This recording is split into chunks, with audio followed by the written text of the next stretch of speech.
2018년에 한국 선교 지도자 포럼에서 한국교회 해외 선교 역량이라는 보고서를 발표했습니다. 한국교회 선교 현실을 조사해서 발표한 그런 보고서입니다. 이 보고서에 따르면은 한국교회 성도들 중에 81.9%가 예수님의 지상 대명령에 대해서 잘 알고 있다, 이렇게 대답했습니다. 그러니까 대부분 예수님이 세상을 떠나시면서 우리에게 주신 마지막 명령이 무엇인지 그 내용에 대해서 잘 알고 인식하고 있다는 그런 결과입니다. 그런데 동일하게 다른 설문조사에서는 한국교회가 가장 우선시하는 사역이 예배다, 그게 48%, 국내 전도 18.7%, 해외 선교 10.6%, 주님의 명령과는 다르게 반대의 결과가 나타났습니다.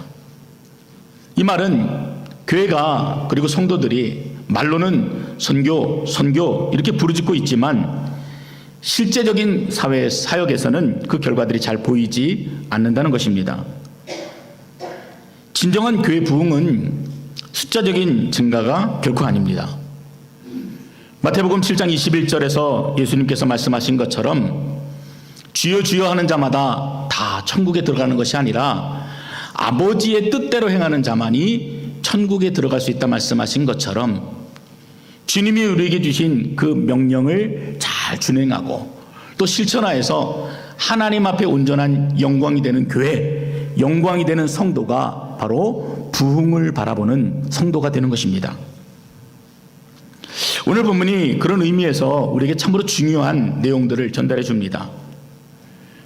이 본문이 가지고 있는 중요한 의미들이 있는데, 첫째는 이 본문이 초대교회 선교에 있어서 어떻게 전환점을 이루어가는지 보여주는 중요한 사건을 다루고 있고, 또 하나님께서 이 일을 위해서 어떻게 사람들을 세우고 그 일들을 만들어 가시는지 그 섬세한 손길들을 경험하게 된다는 것입니다.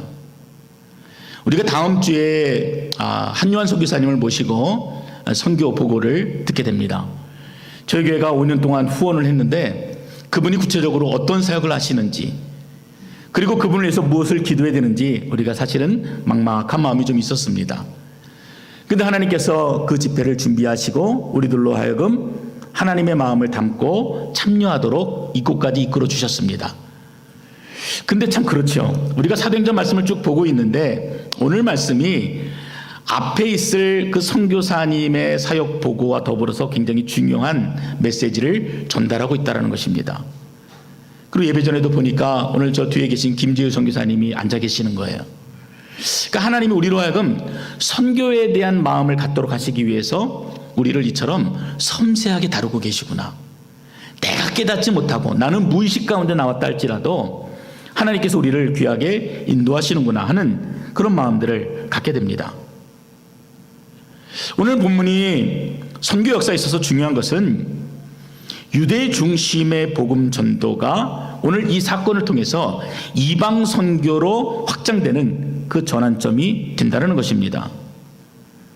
우리가 아는 것처럼 예루살렘에서 오순절 성령 강림 사건이 있었습니다. 그래서 성령의 충만함을 받은 성도들이 복음을 전하게 되는데 그 대상은 유대민족이었습니다. 이미 하나님을 알고 있는 사람들, 주변에 있는 사람들, 이웃에 있는 사람들에게 복음을 전하는 일들이 있었던 것입니다. 그리고 나서 8장에서는 사마리아인들에게 복음이 전해지고, 그리고 이제는 갈릴리아 북쪽에 있는 가이사라 빌립보 지방에 있는 이방인들에게까지 복음이 확산되는 그 역사 현장을 보게 된다는 것입니다. 여러분, 이 내용은 우리에게 참 뭐 그럴 수도 있지 하고 넘길 수 있는 그런 내용이 아니에요. 주님께서 부활하시면서 우리에게 마지막 지상명령을 주셨죠. 오직 성령이 너희에게 임하시면 너희가 권능을 받고 예루살렘과 온 유대와 사마리아와 땅끝까지 이르러 내 증인이 되리라. 이 귀한 명령을 주셨는데 그 명령이 오늘 본문을 통해서 어떻게 실천되고 있는지를 우리가 보게 되는 것입니다. 하나님께서는 이 일을 위해서 역사 현장에 두 사람을 등장시킵니다. 고넬료라고 하는 사람하고 우리가 잘 아는 베드로입니다. 먼저 이 고넬료는 1절과 2절에 말하고 있는 것처럼 로마의 군인입니다. 백부장이에요. 100명의 군사를 거느릴 수 있는 군대의 리더십입니다. 그런데 좀 이 사람이 특이한 것은 다른 로마 군인들과는 다르게 이 사람이 경건한 사람이다, 이렇게 소개합니다. 자신만이 아니라 온 집안이 하나님을 경외하도록 하였고, 또 하나님의 말씀을 따라서 구제하는 일에도 앞장섰고, 또 하나님께 늘 기도하는 그런 사람이 바로 이 고넬료였습니다. 앞서서 사도행전 8장에 보면은요, 마차 위에서 한 에디오피아 내시가 성경을 읽으면서 가고 있다는 그 내용도 참 희한하고 특이한 내용인데, 오늘 이 본문에 나오는 이 고넬료, 이방인 로마의 군인들 가운데 이처럼 하나님을 알고 하나님을 신실히 경배하며 섬길 줄 알았던 이런 사람이 있다는 것도 굉장히 놀라운 일이라 할 수가 있습니다. 이처럼 하나님께서는 복음이 땅끝까지 전해지는 그 일을 위해서 우리가 깨닫던, 우리가 깨닫지 못하던 하나님께서 그 일들을 준비시키시고 또 주님의 때에 따라서 그 일들을 이루어 가신다는 것을 오늘 보게 되는 것입니다. 어제 7구역 구역 모임을 가지면서 그때도 잠깐 말씀을 좀 나누었지만, 지난주에 미국 여행 중이시던 조청환 집사님께서 급하게 심장 치료를 받으셨습니다. 너무 이제 급하게 진행이 되다 보니까 할 수 있는 것도 없고, 그래서 간절히 기도 제목을 돌리고 또 기도하는 일을 했습니다. 근데 모든 상황들이 순조롭게 다 지나가고 또 주변에 계셨던 분들의 이야기를 하나 둘 듣고 보니까 오늘 이 베드로라고 하는 사람, 그리고 유대 민족을 통해서 복음이 어떻게 전파되어지는지를 하나님께서 이끌어 주셨던 것처럼 이 보잘것없는 우리들의 인생이 어떻게 하나님의 인도함을 받는지 너무나 감사한 시간이 되었습니다. 여러분이 아시는 것처럼 여기서는 응급실을 가도 기본적으로 4시간 이상을 기다려야 진료를 받을 수가 있습니다. 그것도 시작입니다. 근데 하나님께서 이 조 집사님에게 심장 이상이 오기 이전에 이미 그 아들을 가장 적합한 장소로 옮기셨다라는 그 마음이 드는 것입니다. 미국으로 옮기신 거예요.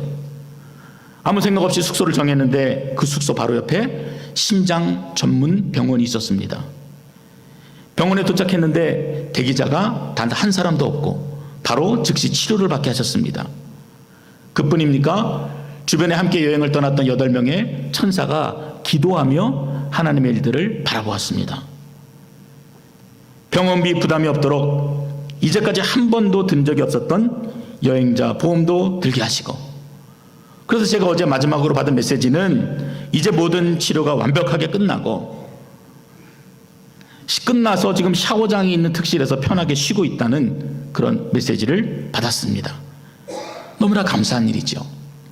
하나님께서 우리 인생을 어떻게 보살피고 계시는지, 물론 모든 일들이 우리가 원하는 대로 다 되는 것은 아니지만 하나님 우리를 집중하고 계시다는 너무나 귀한 은혜들을 발견하는 그런 시간이었습니다. 이처럼 하나님께서는 땅끝까지 복음이 전해지기 위해서 고넬료라는 최상의 시나리오를 준비시켜 주셨던 것입니다. 하나님의 역사가 우리의 생각과 지식을 초월하여 이루어지고 있는 것입니다. 3절을 보시기 바랍니다. 이 고넬료가 하루는 제90 중 환상을 보게 되었는데 하나님의 사자가 나타나 말씀합니다. 고넬료야, 네 기도와 구제가 하나님 앞에 상달되어 기억하신 바가 되었으니 네가 지금 사람들을 욥바에 보내어 베드로라 하는 시몬을 정하랴. 시몬을 부르라는 거지요. 시몬이 누굽니까? 베드로예요. 그런데 이방인 고넬료와 유대인 베드로와의 만남, 굉장히 특별하고도 일반적이지 않은 만남입니다. 왜냐하면 유대인들이 가장 싫어하는 로마 군인과의 만남이고, 특히 그것도 예수님과 예수 믿는 자들을 잡아들이는 로마의 군인이니까 얼마나 마음이 불편하겠습니까? 자신의 스승 예수님을 십자가에 못 박게 한 그 잔인한 로마 군병이 연상되는 인물과의 만남. 정말 이 두 사람 사이에는 누구보다도 높고 두터운 장벽이 가로막혀 있었을 것입니다.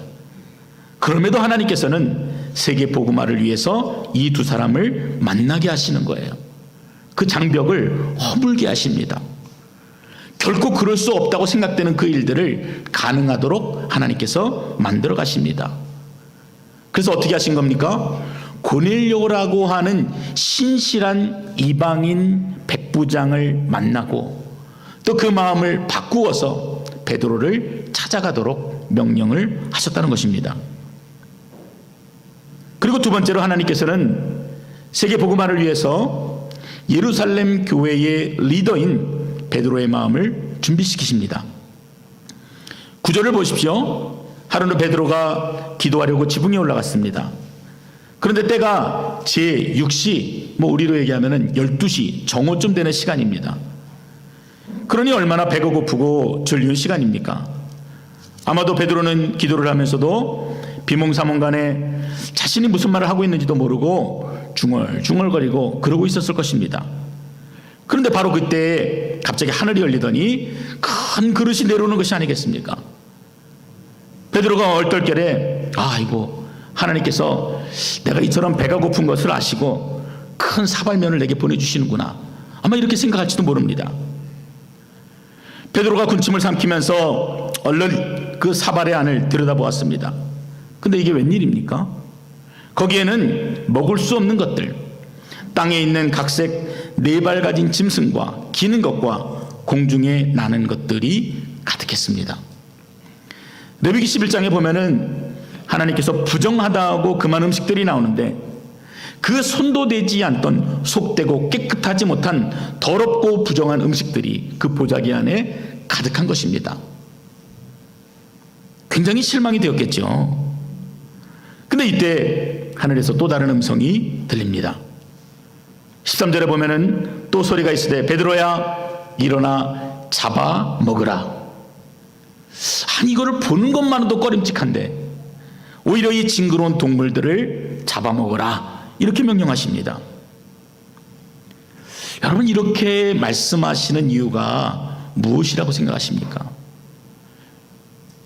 우리는 부정하다 여기고 우리는 이것이 더럽다고 생각하는데, 그럼에도 하나님께서 거듭거듭 말씀하시고 명령하시는 데는 분명한 이유가 있습니다.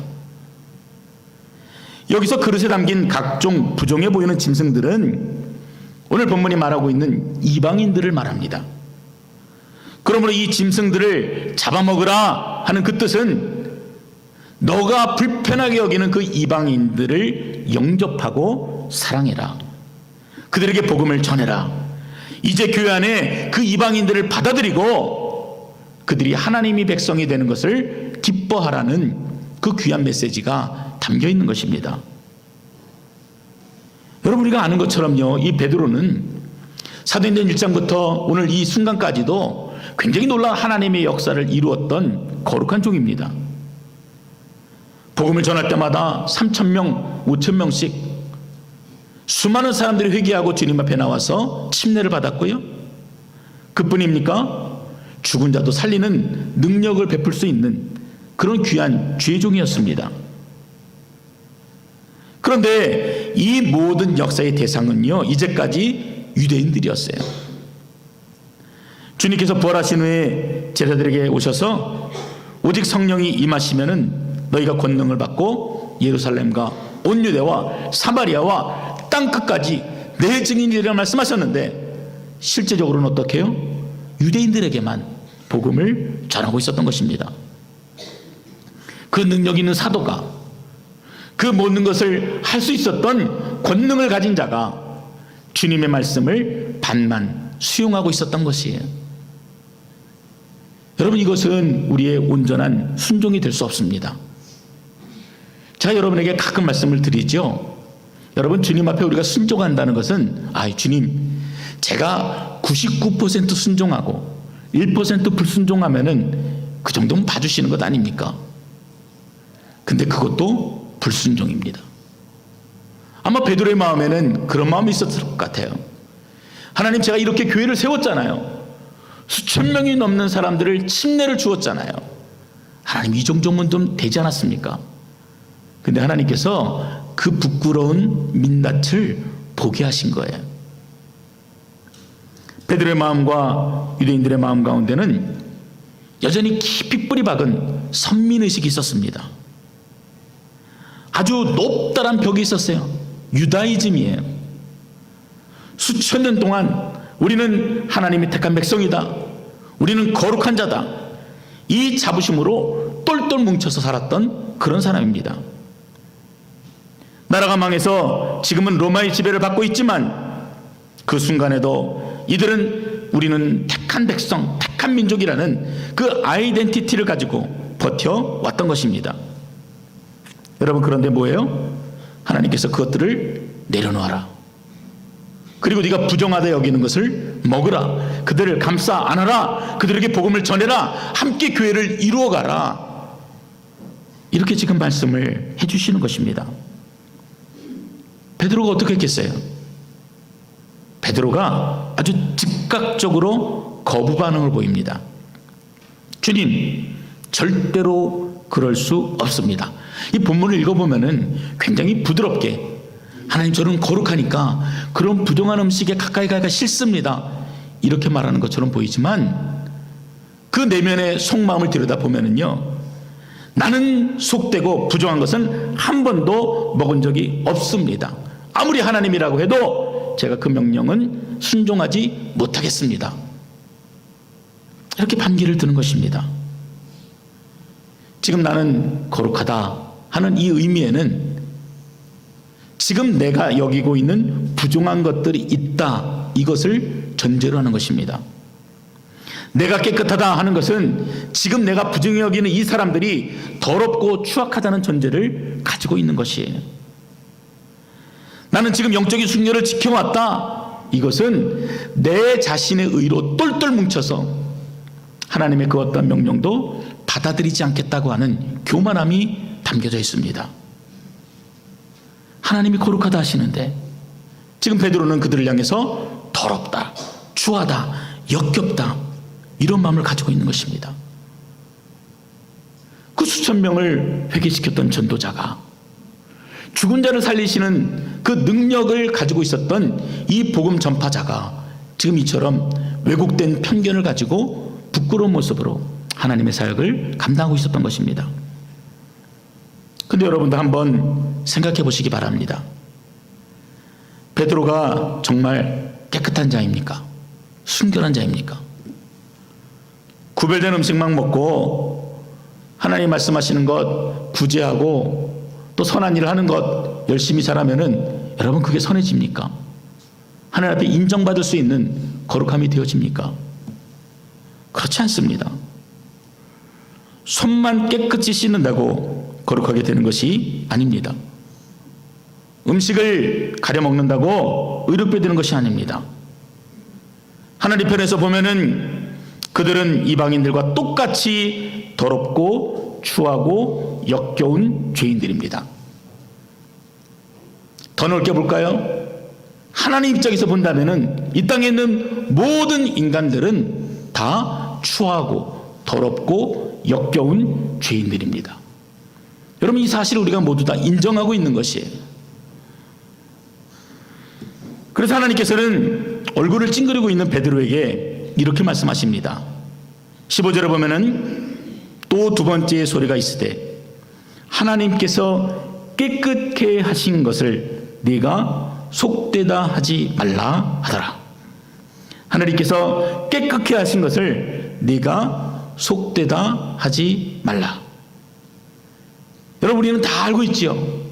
이미 하나님께서 예수 그리스도를 통해서 우리를 정결케 하시고 이미 자격 없는 우리, 추하고 더러운 우리를 온전한 하나님의 백성으로 만드셨다는 사실을 우리는 알고 있습니다. 그 얘기잖아요. 예수 그리스도 보혈로 정결케 됐고 깨끗하게 된 사람들을 네가 부정하다, 더럽다, 추하다, 악하다 하지 말라는 것입니다. 여러분, 스스로도 그러지 않으십니까? 하나님은 나를 의인이라 하는데 하나님 앞에 나와서 내가 주님 앞에 설 때 내가 주님 앞에 당당히 서지 못하는 것도 있지만 여러분 그래도 주님이 나를 위해서 흘리신 그 보혈의 은혜가 있지 않습니까? 하나님의 구속을 이야기할 때 칭의라고 하는 교리가 있습니다. 이는 우리가 열심히 믿어서 아니면 선행을 많이 해서 하나님의 법을 잘 지켜서 의롭다함을 받았다, 구원의 자격이 되었다 라고 말하는 것이 아닙니다. 하나님께서 그냥 일방적으로 너는 자격이 없는데, 너는 여전히 더러운데 내가 너를 일방적으로 의롭다고 선포해 주시는 법정 선포입니다. 여러분 거기에는요 하나님이 우리를 불쌍히 여기시는 긍휼의 마음이 담겨져 있습니다. 다른 그 어떤 것으로 되지 못하기 때문에, 어떤 인간의 노력으로 되지 못하기 때문에 하나님께서 일방적으로 예수 그리스도를 믿고 순종하는 자들에게 의롭다라고 주님이 칭해 주시는 것입니다. 여러분 그렇다고 그냥 공짜로 아무런 대가도 없이 우리가 그렇게 받았다, 야 좋다, 그렇게만 넘길 수 있는 내용이 결코 아닙니다. 이미 그 대가가 지불이 되어졌기 때문에 그래요. 하나님의 아들이신 예수 그리스도께서 나의 모든 죄를 위해서 모든 물과 피를 다 쏟으시고 그 죄의 결과를 다 받으셨기 때문에 하나님께서 그 피를 보시고 우리를 정결다 말씀하시는 것입니다. 그런데 여러분 그러한 예수님의 보혈의 은혜가 있는데 그들을 향해서 베드로가 지금 뭐라고요? 부정하다, 더럽다, 추하다 이렇게 말하고 있는 것입니다. 하나님께서 내가 한 일이기 때문에 그 누구도 이 일에 대해서 반론할 수 없다라고 말씀하시는 내용이, 하나님께서 깨끗하게 하신 것을 네가 속되다 하지 말라 하는 바로 그 말씀입니다. 베드로와 유대인들 마음에 있는 심각한 벽이 있어요. 우리들 마음에도 심각한 벽이 있습니다. 내가 나를 향해서도 거룩하지 못하다 여기는 이런 나쁜 마음도 있고요. 우리가 사람들을 판단하면서 저 사람은 구원받을 만한 자격이 있고 저 사람은 구원받을 만한 자격이 없다라고 여기는 편견도 있습니다. 사실 우리나라 사람처럼 배타적이고 차별을 하는 나라도 드뭅니다. 반만년의 역사를 가지고 있고 단일민족이라는 이름으로 우리가 우월감을 가지고 살아왔습니다. 그래서 다른 민족을 좀처럼 인정하지 않습니다. 우리보다 좀 큰 나라가 있으면은 그 나라를 향해서 우리는 무시하는 경향들이 좀 있어요. 일본 사람들을 뭐라 부릅니까? 쪽발이 뭐 이렇게 불러요. 중국 사람들은 떼놈이라고 무시하고 미국 사람들은 양키놈들 뭐 코쟁이 이러면서 무시합니다. 사실 알고 보면은 별로 잘난 것도 없으면서 근거 없는 자부심에 사로잡혀서 이방인들을 배척합니다. 최근 통계에 의하면은 이미 한국에 체류하는 외국인들이 200만 명을 넘어섰다고 합니다. 그러니까 이미 다양한 민족들이 한국에 들어와서 한국인으로 살아가고 있는 것입니다. 그래서 시골 학교에 가보면은 오히려 순수한 한국 혈통을 가진 아이들을 찾아보기가 힘든 곳도 있다고 합니다. 이 말은 더 이상 대한민국이 단일 민족을 대표하지 못한다는 그런 의미가 됩니다. 그런데도 한국 내 외국인 노동자들에 대해 얼마나 차별이 심한지 모릅니다. 제가 2002년에 네팔에 갔던 적이 있습니다. 근데 갔는데 분위기가 다른 것이에요. 굉장히 사람들의 눈초리가 살벌했습니다. 당시 한국에서 일하는 네팔 노동자들에 대한 차별이 굉장히 극도로 심했기 때문에 산업재해로 팔이 잘리고 불구가 되어도 보상 한 푼 못 받고 불법 체류자로 몰려서 쫓겨나던 바로 그런 때였습니다. 그래서 추방당한 네팔인들이 그 본인들이 당한 참상을 캘린더로 만들어서 네팔 전역에 무료로 배포했던 것입니다. 그러니까 아무리 저희들이 복음을 전하기 위해서 그 땅을 밟았다 하더라도 결코 그들이 우리를 좋은 눈으로 바라볼 수가 없었던 것입니다. 벌써 20여 년 가까이 지났지만 외국인 노동자에 대한 차별과 편견은 여전하다고 들었습니다. 여러분 결국 베드로야 일어나 잡아먹어라, 이 말은 그러한 편견과 잘못된 생각들을 버리라는 아버지의 마음이죠. 어떤 이방인이든 사랑하고 그들의 문화를 존중하고 그들을 있는 모습 그대로 받아들이고 이제는 우리와 똑같은 하나님의 자녀로 인정하고 교회에서 함께 사랑하라는 그런 메시지가 되는 것입니다. 이로써 예루살렘 교회가 단지 유대인들만의 교회가 되지 않고 세계인들을 다 품을 수 있는 거룩한 교회가 되기를 원하셨던 것입니다. 레켐이라는 성서학자는 이 사도행전 10장 12절을 주석하면서 베드로에게 보여준 그 온갖 부정한 동물들을 이렇게 설명합니다. 그 보자기는 어떤 차별도 있을 수 없는 모든 인종과 모든 나라와 모든 계층을 담고 있는 월드 처치를 의미한다. 여러분, 그랬어요. 복음에는 결코 차별이 있을 수가 없습니다. 우리가 그 은혜를 받았잖아요. 마찬가지로 주님의 자녀가 되는 데는 그 누구도 차별이 될 수가 없는 것입니다. 하나님은 모든 세상 만민들을 동일하게 사랑하시고 그 모든 백성들이 다 주님의 품으로 돌아오기를 원하셨던 것입니다.